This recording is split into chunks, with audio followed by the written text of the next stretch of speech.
मस्जिदों में नमाज पढ़ने वालों की संख्या 2%, 100 में सिर्फ 2 आदमी, 2 मुसलमान। गौर कर रहे हैं, 30 से 35 करोड़ मुसलमान, 4 से 4.5 लाख मदरसे, 5 से 6 लाख मस्जिदें, 50 से 60 लाख उलमा, इतनी बड़ी तादाद के होने के बावजूद मस्जिदों में नमाज पढ़ने वालों का परसेंट 2%, जुमे में 5%, ईद और बकरीद रमजान में 10%, थोड़ा सा बढ़ जाते हैं।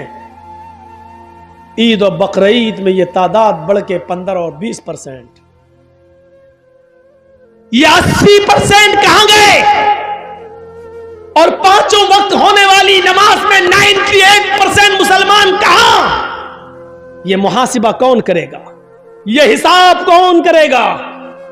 तुम अपने बच्चों से उनकी पढ़ाई लिखाई का हिसाब नहीं कर पाते हो, नमाज और रोजे का हिसाब क्या करोगे?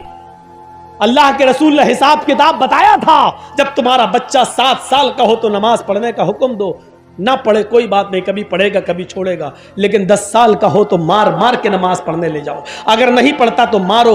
नबी ने तरीका बताया था, नमाज पढ़ने के लिए आदत डलवाई थी और 10 साल के बाद मारने का हुक्म दिया था। लेकिन जब बाप ही नमाज नहीं पढ़ता तो वो अपने बच्चे को क्या मारेगा? हम तसव्वुर करें, गुस्सा आता है। मैं ये नहीं कहूंगा कि गुस्सा नहीं आना चाहिए, गुस्सा जिंदों को आता है, मुर्दों को नहीं। गुस्सा जिंदों को आता है, मुर्दों को नहीं। मैं बिल्कुल नहीं कहूंगा कि तुम्हें गुस्सा नहीं आना चाहिए, गुस्सा आना चाहिए, लेकिन गुस्सा कब आना चाहिए? कब? जब कोई जय श्री राम का नारा लगाए तो उसके जवाब में तुम अल्लाहू अकबर का नहीं। गुस्सा तब आना चाहिए जब आप अपने बेटे के हाथ में शराब की बोतल देखें। गुस्सा तब आना चाहिए जब रात के 12 बजे आपकी जवान बेटी बिस्तर पर लिहाफ और रजाई के अंदर मोबाइल चला रही है और फेसबुक चला रही है, एंड्रॉइड मोबाइल इस्तेमाल कर रही है। आपको गुस्सा आना चाहिए। आपको गुस्सा आना चाहिए कि आपकी बीवी पूरे दिन बाजार में शॉपिंग करती रही और शाम को घर आई।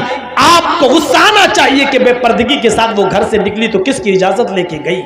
आपको गुस्सा आना चाहिए कि आपकी बेटी स्कूल जाती है तो किसके साथ जाती है और किसके साथ आती है। उसके आने और ले जाने के लिए कौन, आपने किसको मुतय्यन किया है। अकेले अगर जाती है या मोहल्ले की चंद सहेलियों के साथ जाती है तो आपको उन मोहल्ले और गांव की चंद सहेलियों पर एतबार कैसे है? क्योंकि सहेलियां एक दूसरे की सहेली होती है। तो मेरी मत कहना, मैं तुम्हारी नहीं कहूंगी। तुम अपने बॉयफ्रेंड के साथ जाओ, हम अपने बॉयफ्रेंड के साथ जाते हैं और घर जब पहुंचेंगे तो हम लोग एक साथ हो लेंगे। तुम हमें फला जगह पे मिल जाना। आपने अपनी बेटी को गांव की चंद लड़कियों के साथ स्कूल जाने की इजाजत कैसे दे दी? और दे दी तो आपने उसका पीछा करके कभी देखा? कभी आपने पूछा कि स्कूल से ये लड़की कितने बजे गई, हमारे घर पे कब पहुंचती है? यह हिसाब किताब कौन करेगा? मुसलमानों, तुम हिसाब किताब करने वाली कौम हो। तुम बच्चों के लिए अगर बाप हो तो अपने बच्चों का हिसाब लो, शौहर हो तो अपनी बीवी का हिसाब लो, अगर भाई हो तो अपनी बहन का मुहासिबा करो। मुहासिबा जिंदे करते हैं, मुर्दों से हिसाब नहीं लिया जाता है। हिसाब जिंदों से तलब किया जाता है, मुर्दों से नहीं। तुम जिंदा कौम हो, हम तुमसे हिसाब ले सकते हैं। यह मदरसे में कितना चंदा हुआ है आपने दिया है, आप हिसाब लो मदरसा कमेटी से। मदरसे कमेटी के लोगों को बुरा नहीं मानना चाहिए, क्योंकि एक एक रुपया आपकी अमानत है, आपके बच्चों पर ही खर्च होगा। इसलिए हिसाब जिंदे लेते हैं, हिसाब जिंदे देते हैं। हजरत उमर जब मिंबर पे खड़े हुए और नई कमीज पहनकर खुतबा देने लगे तो एक नौजवान उठा और कहने लगा, उमर खुतबा देना बंद कर, तकरीर करना बंद कर, खुतबा नहीं देने दूंगा। हजरत उमर ने कहा, क्यों, वजह क्या है? कहा, पहले इस बात का हिसाब दो, ये नया कुर्ता तुम्हारे पास कहां से आया? तुम्हारी तनख्वाह बैतुल माल से इतनी नहीं है कि तुम नई कमीज सिला सको। आज नया कुर्ता तुम्हारे पास कहां से आया? हजरत उमर कहने लगे कि इसकी सफाई मेरा बेटा देगा। हजरत उमर फारूक का बेटा उठता है, सफाई पेश करता है कि बैतुल माल में जो चादरें आई थी वो सारे मुसलमानों में तकसीम होना थी। एक एक चादर सबको मिली, मेरे बाप को भी एक चादर मिली। मेरे बाप ने उसी चादर की कमीज बनवा ली है।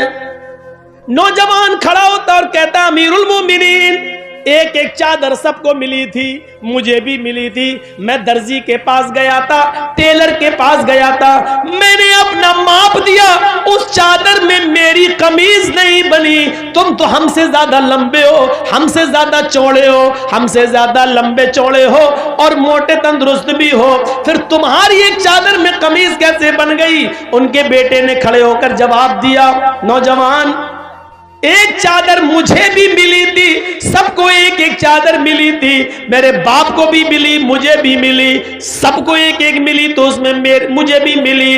मेरे बाप की अपनी चादर में जब कमीज नहीं बनी तो मैंने अपनी चादर भी अपने बाप को दे दी। मेरी और अपनी दोनों कमीजें मिलाकर मेरे बाप ने दोनों चादरें मिलाकर कमीज बना ली। नौजवान कहने लगा, बैठ गया, अमीरुल मोमिनीन, अब मुझे इत्मीनान हो गया, अब मैं सेटिस्फाई हो गया, अब आप खुतबा दीजिए। जिंदा लोग हिसाब लेते हैं और जिंदा लोग हिसाब देते हैं। ना हिसाब लेने पर गुस्सा होना चाहिए, ना हिसाब देने पर गुस्सा होना चाहिए।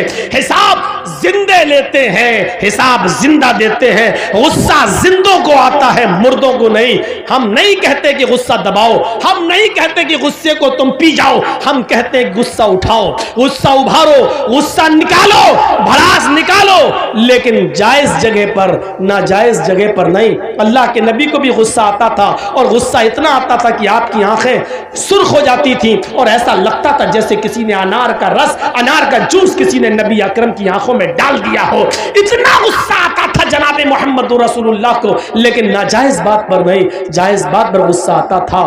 आज दुनिया की कौमें आज हमारा मजाक उड़ाती हैं और हम मुश्तइल हो जाते हैं। यहां गुस्सा नहीं आना चाहिए। मसलन अभी कुछ दिनों पहले एक आदमी ने इस्लाम को बहुत बदनाम किया, कुरान को लेकर बहुत बातें कही, हमारे नबी को लेकर बहुत बातें कही, लेकिन हम नहीं समझ पाए कि वो सारी बातें कहने के पीछे कौन है। हम नहीं समझ पाए, वो बातें कह नहीं रहा, उससे कहलवाई जा रही हैं, और कौन कहलवा रहा है ये भी मैं जानता हूं, लेकिन हम ना नाम ले रहे हैं, ना आपको बताना चाहते हैं और ना नाम लेना चाहते हैं। आप बैठे हो, खामोश हो, सोचो क्या प्लानिंग हो रही है हमारी बेटियों के बारे में। कभी सोचा आपने ठंडे दिल से? कभी सोचा है आपने? सोचिए मंसूबे क्या हो रहे हैं। गुस्सा आना चाहिए, लेकिन जायज जगह पर, नाजायज जगह पर नहीं। एक आदमी को साथ मिला सरकार का, गवर्नमेंट का, और उस आदमी ने कुरान का मजाक उड़ाया, हमने उसको नंगा किया। एक आदमी जय श्री राम के नारे लगाकर हमें उकसाता है, हमें मुश्तइल करता है, और हम भी उसके जोश में आ जाते हैं और हम भी उसके अपोजिट दूसरे नारे लगाते हैं। अरे यही तो वो चाह रहा था, आपने जो चाह रहा था, आपने उसके मकसद को पूरा कर दिया, आपने उसके मकसद को पूरा कर दिया। आपको ऐसा नहीं करना था। नहीं, आपको मालूम है कि हिंदुस्तान में उनका कुछ नहीं होगा। एक है ना डासना का पंडित, डासना का, अरे उत्तर प्रदेश में डासना नाम की एक जगह, वहां का एक पंडित है ना, कितना भड़काता है, कितना बरगलाता है। टीवी, एनडीटीवी ने तो बाकायदा दिया कि अभी तक जेल में क्यों नहीं गया। देखिए कितना बरगलाता है, लेकिन जरूरी नहीं कि जो आदमी हमें बरगलाए हम भी वैसा ही जवाब दें, कोई जरूरी नहीं है। मेरे भाइयों, शॉर्टकट में एक जवाब दे दूं आपको, अक्लमंदी ये नहीं है। अगर कोई पागल कुत्ता मेरे पैर में काट ले, जर्जीस को अगर कोई पागल कुत्ता काट ले, तो क्या जर्जीस भी उस पागल कुत्ते को काटे? बताइए तो, क्या ये अक्लमंदी होगी? अगर कोई पागल कुत्ता काट लिया हमारे पैर में, अब जर्जीस को गुस्सा, कमीने तूने काटा, पकड़ पकड़ पकड़ो, हम भी काटेंगे, पकड़वाया और काट रहे उसको, तो उससे बड़े पागल तो हम हो गए।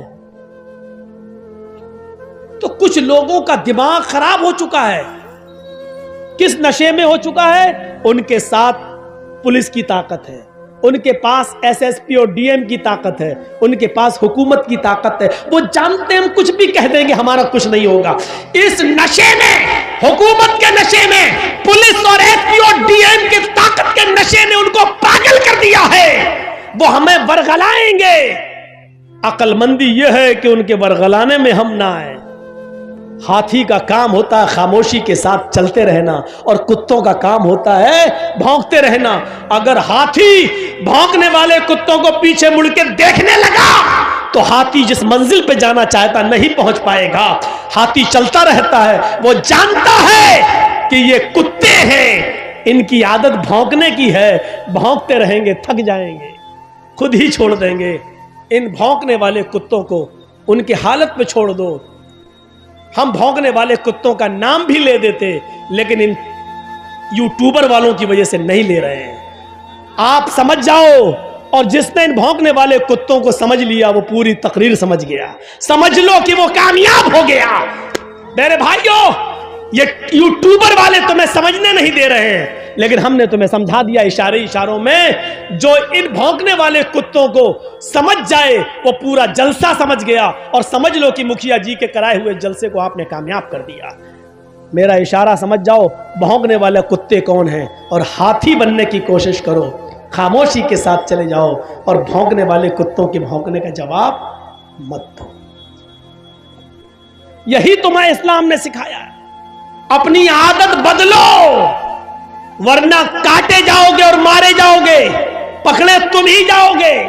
आपको मालूम है, एक तालाब पर बह रहा था एक नदी, ऊपर पहाड़ से एक नदी के पानी इधर से आ रहा था, नदी बह रही थी, और जहां से पानी बह रहा था वहां शेर पानी पी रहा था, और दूसरी तरफ बकरी पानी पी रही थी। मैं तुम्हारे हालात बतला रहा हूं, सुनो, इशारों में बतला रहा हूं, समझ लो।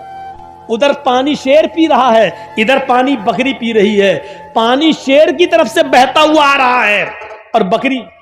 मोबाइल अपना बंद करो, मुझे मालूम है आजकल भंगी और चमारों के पास भी मोबाइल होते हैं। बंद करो, यहां टूटू हो रही है। रात के 2:22 पर किसका फोन आ रहा होगा, सोचो तो जरा। तो दिमाग लगाओ बेटा, जिस स्कूल में तुम पढ़ते हो मैं उसका हेडमास्टर रह चुका हूं, ये सब मत बताओ। यहां से सुनिए, जहां से शेर पानी पी रहा है, इधर बकरी पानी पी रही है। तो शेर ने, दोनों ने एक साथ मुंह लगाया। शेर को तो बहाना चाहिए था। शेर ने कहा, है बकरी, तूने मेरे पानी को झूठा क्यों किया? अब देखो, उल्टा बोल रहा है, जबकि पानी शेर झूठा कर रहा है, और पानी शेर की तरफ से बहता हुआ बकरी के पास आ रहा है। शेर का झूठा पानी बकरी पी रही है, लेकिन शेर ने बकरी से क्या कहा, तूने मेरा पानी झूठा क्यों किया? बकरी कहने लगी, जंगल के राजा, मैंने कहां झूठा किया है? पानी तो आपकी तरफ से बहता हुआ आ रहा था, आपका झूठा पानी मेरी तरफ आ रहा था, मैंने तो आपका झूठा पानी पिया। बकरी का ये जवाब सुना शेर ने तो कहा, अच्छा मुंह भी चला रही है, मुझसे बहस भी कर रही है। आया और मारा पंजा और फाड़ दिया बकरी को और खा गया। ये सूरत हाल है तुम्हारी और हमारी। अगर हम जायज बात भी करेंगे तो पकड़ी जाएगी, और वो नाजायज बात भी करेंगे तो नहीं, क्योंकि पावर है, नशा है। नशा उतरता अच्छे अच्छों का उतरा तो तुम्हारा क्या है?